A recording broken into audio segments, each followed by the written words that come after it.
Nakapagpiyansa na at nakalaya ang 10 ex-Brave soldiers na inaresto at dinala sa Las Piñas Police Station. Kinumpirma ito ng kanilang abogado na si Attorney Levy Baligod. Makalipas ang halos 24 oras, formal nang nakalaya ang mga akusado. Si Erlo Bringas sa detalye.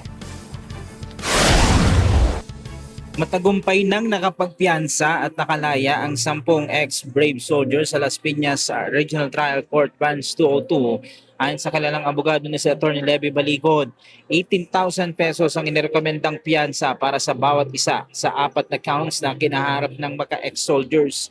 Makalipas ang halos 24 oras, sinabi ni Baligod na masaya silang natapos din ang proseso pero nalungkot dahil sa tagal ng paghihintay. Masaya, no? Dahil natapos na rin ang isang bagay na supposed to be 2 oras lang natapos na sana.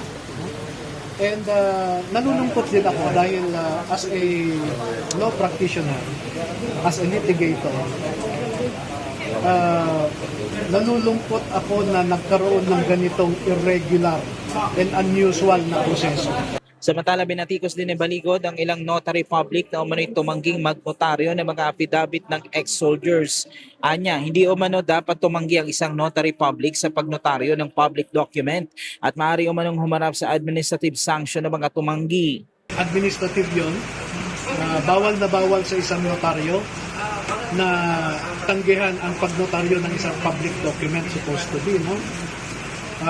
Ang rason lamang nila ay dahil daw Brave 18 ang mga ito, natakot sila at ayaw daw nilang matawag sa Senado kung magkaroon ng problema. Yun. That is unbecoming of a notary public. At because of that, their commission can be cancelled and that they can face administrative sanctions sa Supreme Court. Samantala, may mensahe rin si Baligod para sa 4 na dating kasamahan ng grupo na umatras at nag-retract sa kanilang mga naunang pahayag. Sinabi niya na umaasa siyang magkakaroon ng matiwasay na buhay baga ito, bagamat nalulungkot siya sa posibleng epekto ng kanilang desisyon sa hinaharap. Panalangin ko na yung 4 ay magkaroon ng matiwasay na buhay. No? I do not wish anything bad for them. No? Nagdesisyon sila para sa pamilya. No?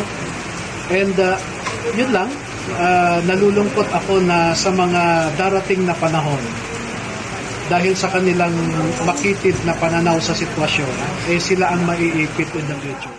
Samantala, sa kabila nito, nanatili ang posisyon ng NBI na may mga testigong hindi mapagkakatiwalaan sa kaso ng mga tinaguriang ex-soldiers. Ayon kay NBI Director Mervin Matibag, tugma sa kanilang naunang findings ang mga pagbabago sa pahayag ng ilang testigo matapos ang isinagawang investigasyon. On the part of the NBI, ibig sabihin po, consistent with our findings nung amin silang inimbestigahan, ang conclusion namin, they are unreliable witnesses. Yun po yung sinabi namin eh.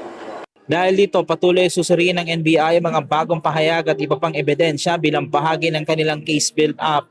Matatandaang naaresto nga ang 10 ex-soldiers matapos ipatupad ang warrant of arrest laban sa kanilang kaugnay ng kasong perjury. Naantala ang kanilang pagpiyansa noong Biyernes matapos hindi agad makumpleto ang mga kailangang dokumento bilang ang Certificate of Detention.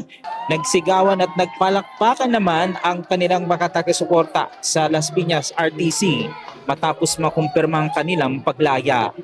Erlo Bringas para sa Mata ng Agila, matatang, tapang, matapat.